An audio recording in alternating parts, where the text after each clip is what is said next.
네, 안녕하세요. 트럼프가 토론에서 바이든한테 압승을 해서 이제 바이든이나 민주당이 아주 비상에 걸렸다. 이게 제 생각에는 그냥 순조롭게 못 갈 겁니다. 그러니까 트럼프 낙승으로 이렇게 쭉 이어지지 못할 거라고 봅니다. 여러 가지 몸부림이 있을 겁니다. 이게 왜 그러냐면 제가 미국 정치를 오랫동안 들여다본 사람은 아니지만 이번 선거처럼 세계 질서에 관한 기본 컨셉이 충돌하고 있는 선거를 본 적이 없습니다. 이게 적나라하게 충돌하고 있거든요. 고립주의냐 아니면 가치지향 글로벌리즘이냐. 그래서 이 판돈이 너무 커갖고 이게 이 상태로 갈 수 있나? 저는 좀 갸우뚱합니다. 예, 그 같은 이야기를 좀 살펴보도록 하겠습니다. 먼저 이제 오늘 그 이야기는 기본적으로 Foreign Policy에 실린 기사를 재구성한 겁니다. 기사라기보다 이제 에세이죠. 짧은 논문이죠. 저자는 할 브랜즈라는 사람이고 존스 홉킨스 고등국제연구원 교수입니다. 지금 이제 판세를 보면, 그러니까 지식인들 사이의 판세를 보면, 그러니까 군사 지정학이나 국제 전략을 하는 사람들의 거의 대부분, 제가 보면 거의 대부분이에요. 사실은 99%, 99%는 트럼프 고립주의에 대해서 굉장히 비판적이에요. 이 사람들이 민주당 성향이냐 이런 걸 떠나가지고 무지하게 비판적입니다. 그래서 이 사람이 제기하는 문제는 뭐냐면 이 제목을 보면 트럼프가 다시 집권을 하면 유럽이 근본적으로 바뀐다. 그리고 미국이 유럽을 버리면 without Washington's embrace 유럽은 무질서와 독재가 판치는 암흑 대륙으로 전락할 수도 있다. 그런 얘기입니다. 이 사람 글이 제가 참 동감을 한 것은 제가 유럽에 대해서 굉장히 비판적이거든요. 그러니까 영국은 늙었고 프랑스는 비틀려 있고 그 다음에 독일은 의문스럽고 그러니까 유럽에 대해서 제가 좀 무지하게 비판적인데 그러니까 좋게 말하면 늙은 유럽이라고 보통 얘기를 하죠.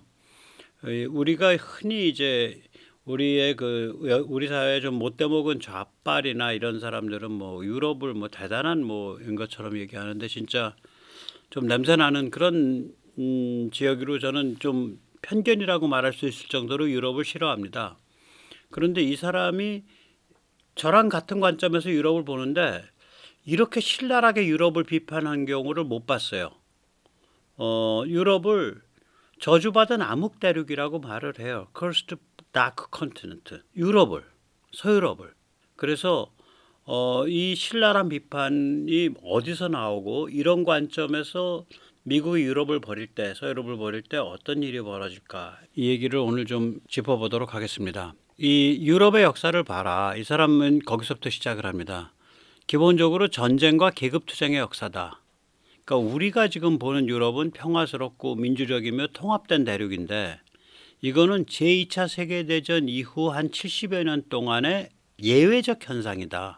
그에 앞선 수백 년 동안 유럽은 분열돼 있고 위험하고 갈등이 만연됐던 그런 지역이다. 그리고 미국이 없는 유럽은 인류의 재앙이 될 수 있다. 결국 그런 얘기입니다. 좀 더 이제 자세히 살펴보기 전에 먼저 세뇌 탈출 자유구독료 부탁 말씀 올립니다. 아시다시피 세뇌 탈출은 광고가 잘 붙지 않습니다. 예, 붙더라도 천천히 붙는 경향이 있습니다. 도와주시면 보다 좋은 컨텐츠로 찾아뵙는데 커다란 힘이 되겠습니다. 감사합니다. 이제 두 개의 관점인데요. 결국은 지금 미국에서 지금 충돌하고 있는 게 아메리칸 퍼스트라고 불리는 고립주의죠. 상원은 제이디 밴스, 이게 트럼프가 오하이오에 꽂아 넣은 상원 의원이죠. 초선입니다. 이 사람이 이렇게 말하죠. 유럽은 이제 제 발로 설 때가 됐습니다. 이 고립주의의 관점에서 보면 미국이 유럽에서 발을 빼도 부유하고 안정돼 있고 민주적인 유럽은 다극 질서의 한 축, 한 극을 맡아서 건설적이며 독립적인 그런 팩터, 그런 힘, 그런 요인으로 작동할 것이다. 이것이 이제 고립주의 아메리칸 퍼스트의 관점이에요. 그러나 비관적인 혹은 역사주의적 관점 혹은 현실주의적 관점에서 보면 유럽이 걸어온 길을 봐라. 유럽은 이미 죽을 병에 걸려 있다. 미국 없는 유럽은 안보 위협에 맞서는 과정에서 과거 유럽의 무질서, 독재, 암흑으로 되돌아갈 가능성이 높다. 그것이 비관주의, 역사주의, 현실주의적 관점에서 유럽을 보는 겁니다. 그래서 이 두 개가 충돌하는 거예요 지금. 그러니까 그 글로벌리즘, 그 가치지향 글로벌리즘에서는 유럽을 이런 비관주의적, 역사주의적, 현실주의적 관점에서 보고 있는 거예요. 그래서 좀 더 자세히 보죠. 예. 지금 이 말은 제가 막 지어낸 말이 아니라 아까 할 브랜스의 이야기를 제가 재구성하고 있는 겁니다. 전체적으로. 우리가 아는 유럽은 불과 80년 남짓한 시간 동안의 예외적 현상이라는 거죠. 사상 최악의 침략자 유럽에서 나왔다 이거 히틀러. 사상 최악의 과대망상 야망에 함몰된 독재자 유럽에서 나왔다 나폴레옹. 제국주의 각축 유럽제다. 정치내전과 계급투쟁 오리진이 유럽이다. 프랑스 혁명 때 이미 그게 시작됐으니까. 그래서 프랑스 최고의 역사학자인 프랑스와 퓨레 같은 사람은 프랑스 혁명 때의 자코뱅이 오른쪽의 파시즘 나치즘 전체주의, 왼쪽의 레닌 스탈린 마르크스 전체주의, 이 둘이 다 그게 자코뱅으로부터 나온 거다라고까지 얘기를 해요. 자, 유럽에서 이런 문제들이 폭발하면 전 세계에 불똥이 튀죠. 또 러시아 볼셰비즘, 러시아 공산주의는 결국 유럽의 유전자를 가져다가 러시아에 이식한 거니까. 예를 들면. 그래서 예. 그런 거예요. 그러니까 이제 히틀러도 유럽인이고 오스트리아 출신의 독일인이라고 말할 수 있죠. 나폴레옹. 네, 그런 거죠. 그 다음에 이제 제국주의 각축, 제1차 세계대전. 그 다음에 이제 그 파시즘과 나치즘의 바로에 의해서 만들어진 제2차 세계대전. 다 유럽에서 나왔죠. 그래서 이 찰스 린드버그, 아마 저기 대서양을 최초로 건넌 조종사죠. 예, 그 비행 조종 탐험 모험가죠. 이 사람은 아주 재밌는 말을 해요. 유럽은 영원히 전쟁이 계속되는 그리고 영원히 말썽이 터지는 저주받은 대륙이다. Europe is the land of eternal wars and endless troubles, a cursed continent. 그런 말을 남겼다고요. 이걸 제가 인용한 게 아니라 할 브랜스가 인용한 거예요. 예. 아까 그 교수가 존스 홉킨스 대학의 교수가. 그러면서 이제 그 제2차 세계대전 후에 그럼 유럽이 크게 각성했냐? 아니라는 거예요. 저 이 말에 전적으로 동의합니다. 그 굉장히 칙칙하고 우울한 영화인데 오이로파가 유럽이라는 단어의 독일어죠. 독일어 발음이죠. 오이로파라는 걸 보면 그 제2차 세계대전 후 독일의 상황을 보여줘요. 그 다음에 뭐 요즘은 그렇게 인기가 없지만 제가 어렸을 때만 해도 남자 최상은 알랑드롱이죠. 알랑드롱이 나온 프랑스 영화들을 보면 반미적이고 프랑스의 그 상처받은 그 자존심이고 독일에 대한 반감이 있고 이런 사람들이 그 전후 프랑스 사회를 배경으로 해서 펼쳐지거든요. 되게 알랑드롱 영화들이 볼사리노 뭐 이런 것들이 딱 그걸 그리고 있어요. 그러니까 제2차 세계대전 직후의 유럽은 프랑스는 독일에 대한 복수를 원했고 독일은 군사 열강으로서의 부흥을 꿈꿨고 유럽 공산주의자들은 스탈린의 충실한 꼬붕이었고 포르투갈과 스페인은 반공 우파 독재가 지속되고 있던 상태예요. 그러니까 우리가 지금 보고 있는 세련되고 통일돼 있고 통합돼 있고 말하자면 그 안정돼 있는 그런 유럽이 아니에요. 제2차 세계대전 직후의 유럽이. 그러면 이런 개판 유럽이 지금의 유럽으로 바뀌어갔을 때 그 요인이 뭐냐? 뭐가 작동해서 그게 그렇게 바뀐 거냐? 그 다이내믹이 뭐냐? 그 다이내믹의 이름은 두 글자입니다. 미국. 이게 할 브랜즈가 얘기하는 거예요. 미국이 만든 거다 그 소리예요. 그러니까 무지하게 세게 쓴 거예요. 저는 서양에서 미국에서 뭐 유럽에서 나온 글 중에 이토록 적나라하게 유럽의 본질을 까발기면서 그 어둡고 저주받은 암흑의 대륙 유럽이 오늘날의 유럽이 된 것은 지난 80년 동안 일어난 일이고 그렇게 만든 것은 미국이다. 미국 작품이다. 이 얘기를 이렇게 적나라하게 하는 거 처음 봤어요. 그래서 트럼프를 지지하시던 뭐 어떻게 전망하시던 간에 이 사람이 유럽을 보는 관점은 한번 우리가 음미해 볼 필요가 있어요. 첫째, 미국은 안보우산 및 나토를 만들었다 이거예요. 그 배경은 이제 냉전이죠. 그래서 소련으로부터 유럽을 보호했을 뿐만 아니라 유럽 자신의 자기 파괴성, 셀프 디스트럭티브네스로부터 유럽을 보호했다는 거예요. 그래서 당시 영국의 평론이 어떻게 나오냐. 나토는 프랑스와 독일 사이에 적대 관계를 해소시킬 겁니다. 이러한 평론이 나왔다는 거예요. 예, 그래서 먼저 이렇게 이제 어떤 안보우산, 미국의 안보우산이 일단 서유럽을 소련으로부터 보호했을 뿐만 아니라 유럽 자신의 자기 파괴성으로부터 유럽 자신을 보호했다. 그렇게 되는 거죠. 예. 그 다음에 이제 미국의 다이내믹이 두 번째로 작동한 영역이 바로 마셜 플랜이죠. 그런데 저만 해도 이 할 브랜즈의 얘기를 듣기 전에 마셜 플랜은 그냥 원조로 퍼졌나 보다 했더니 그게 아니에요. 원조를 줄 때 어디를 우대했냐면 유럽 내부의 다국적 협력 프로젝트를 우대했어요. 유럽 국가 사이에 영내 협력이 일어나는 프로젝트를 우대를 해줬어요. 원조를 줄 때. 그러니까 너희 피를 섞고 살을 섞어라 이렇게 미국이 유도를 한 거예요. 그래서 이때 만들어진 영내 구조가 나중에 유럽 경제 공동체가 됐고 유럽 이코노믹 커뮤니티인가 그렇죠? 그게 나중에 유럽 유니언, 유럽 연합으로 발전했다는 거예요. 그러니까 유럽 연합의 뿌리가 제2차 세계대전 후에 미국의 유럽 부흥 원조 프로그램이었던 마샬 플랜에 있다는 거예요. 그래서 이게 안 믿어졌는데 이 포스터를 곰곰이 보니까 맞아. 이 포스터를 보면요. 해바라기 풍차처럼 유럽 각국이 쫙 깃발이 돌아가고 그 꽃대가 보면은 미국 국기가 꽃대잖아요. 그 뒷받침이. 그리고 무슨 결혼 서약문이랑 같아. Whatever the weather. 궂은 날이거나 맑은 날이거나가 맑은 날이거나 했네. 죄송합니다. 우리는 오직 함께 번영한다. Rich welfare인데 우리 지금 웰페어 복지로 번역하지만 이때는 번영으로 번역해야 될 거예요.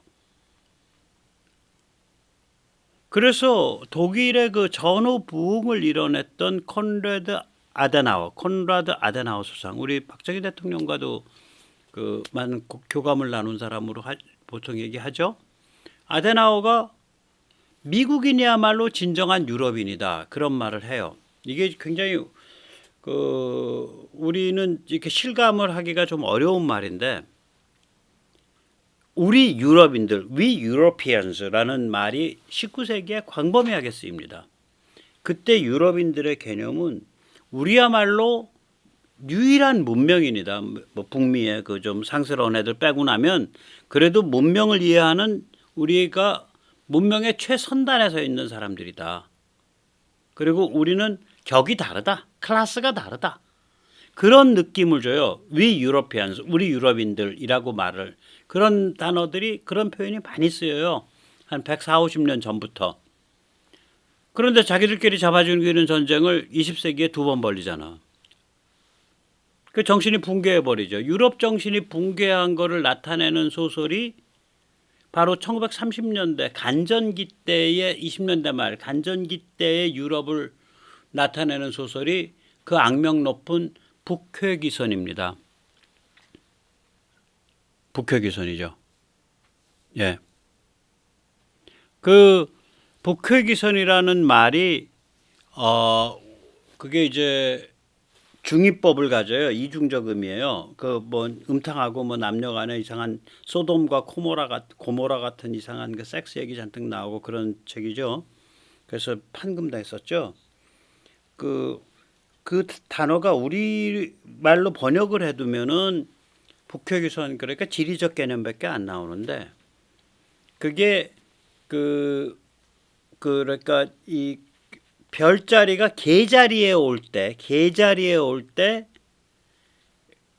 그 북회기선에 이제 태양이 걸린단 말이에요. 그러니까 하지가 온다고요. 그래서 북회기선을 개자리 그러니까 열대 기후의 개자리라고 표현을 해요. 영어로는. 그래서 tropical cancer라고 표현하죠. 암이라는 캔서. 그 캔서가 다른 뜻으로 개자리 별을 가리켜요. 암이. 그러니까 북회기선이란 단어는 지리적인 북회기선을 가리키기도 하지만 나른하게 퍼져 있어서 정신이 병들어서 암 걸려서 죽어가는 상태를 은유하기도 하죠. Tropical cancer. 또 그게 누구죠? 그 미국의 유명한 그 소설가가 썼죠. 그 저기 뭐야, Tender is the night. 밤은 부드러워라. 그것도 그 참 소돔과 고모라 같이 그렇게 막 음탕한 묘사는 안 나오지만 암시적으로 보면 그냥 막 뒤죽박죽으로 그 유럽에서 살아가는 그게 나와요. 그냥 나른하고 무기력하고 아무것도 없는. 그 사정이 또 어디서 나오냐? 그 1921년이죠. 우남 이승만 대통령이 그 하와이에서 그 양반은 무국적자니까 국제 여행을 못 하잖아. 그러니까 그 당시에 그 중국 그 양반은 국적 취득을 안 했어요. 그러니까 미국 시민권도 없고 아무것도 없어. 중국 시민권도 없고. 그래서 하와이에서 중국 노동자의 그 사망한 노동자의 시신을 고향으로 보내는 배의 그 관짝 사이에 숨어 들어가서 밀항을 한단 말이에요. 그 밀항에서 나가는 배의 심사를 읊은 한시가 있어요. 거기에 보면 뭐냐면 이 잔잔한 바다 위를 가로지르는 이 평화스러운 배 위에 죽음이 깃들어 있다는 걸 누가 알리오? 저는 그걸 읽으면서 이 양반은 그 당시에 이제 간전기 아니에요. 제1차 세계대전이 끝나고 제2차 세계대전이 터지기 전에 평화스러웠던 약 한 1918년에서 15년 사이의 시기거든요. 1918년에서 20년 사이, 39년까지 한 20년 시기죠.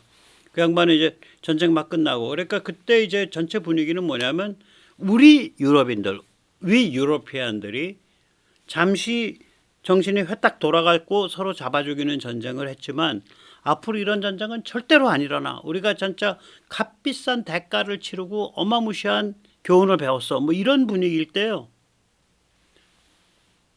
평화스러운 바다를 가로지르는 현대 문명이라고 불리는 거대한 배. 그 안에 무시무시한 죽음이 또 기다리고 있다는 거예요. 저는 그렇게 읽었어요. 우남이 승만의 그 시를. 그래서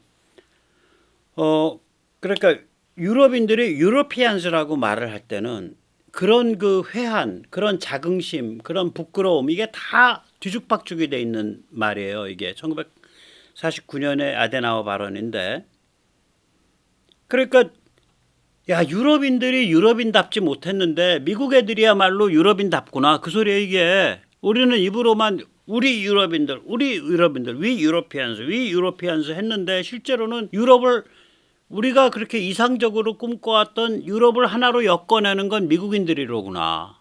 그 얘기예요. 이게 컨라드 아데나워 얘기가. 인용은 역시 그 사람이 해놓은 겁니다.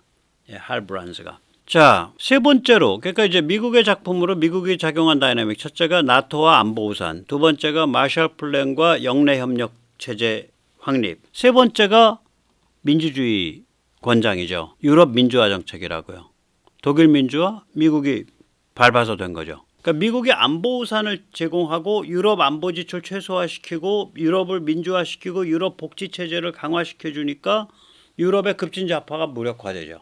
유럽 급진좌파 무서웠습니다. 이거 공산주의의 본산 아니에요, 유럽이. 그러니까 미국은 유럽을 보호함과 동시에 유럽을 지배하지 않는 그런 관대한 패권이었었어요. 그러니까 benign hegemon이라고요.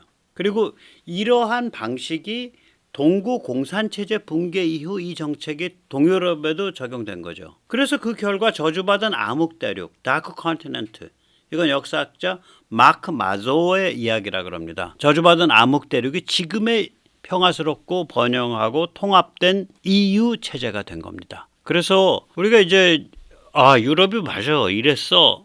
여기까지는 저도 100% 동의하고 제가 너무너무 반가운 거예요.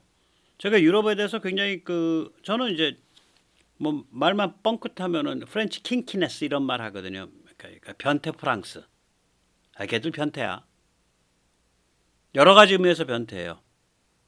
그러니까 성적인 의미에서도 변태일 뿐만 아니라 그 정치적 취향 비틀려 있는 거 단지 머리 구조가 굉장히 명징해요. 언어도 명징하고. 그리고 워낙 사회가 불안정해 갖고 그거를 카바를 하려고 무시무시하고 굉장히 효율적인 관료 체제를 만들었어요.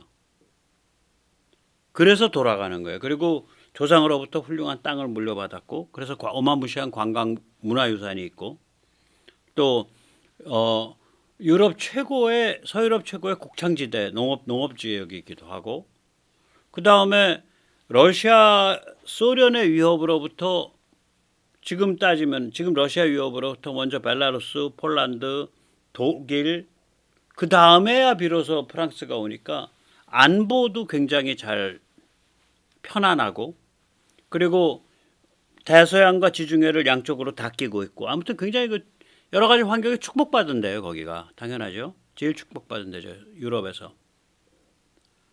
그 그런 그럼에도 불구하고 그거밖에 안 된 거지. 지금 나라 꼴이. 그 독일은 더 말할 것도 없고 프랑스 좀 그렇게 하고 영국 가보면 아유 저 늙었구나. 그냥 되는 것도 없고 안 되는 것도 없고 옛날식으로 그냥 계속 돌아가는 늙고 무기력한 노신사 노숙녀 뭐 그런 느낌이죠. 영국은. 그럼 도대체 독일, 프랑스, 영국 빼고 나면 유럽에서 힘쓸 수 있는 나라가 어디예요? 이탈리아? 택도 없죠. 스페인? 택도 없죠. 그래서 저는 유럽에 대해서 굉장히 그 부정적이고 비판적인 그런 입장을 가졌는데 그런 거를 이렇게 이야기해 주는 사람들이 별로 없었는데 아니 이 교수가 그냥 제가 하고 싶은 말을 다 써놨네. 일단 트럼프랑 관계없이. 그래서 이거는 우리가 좀 염두에 두고 생각을 해봐야 돼요. 유럽 거기 아주 골 아픈 데라고 저는 보고 있거든요. 예.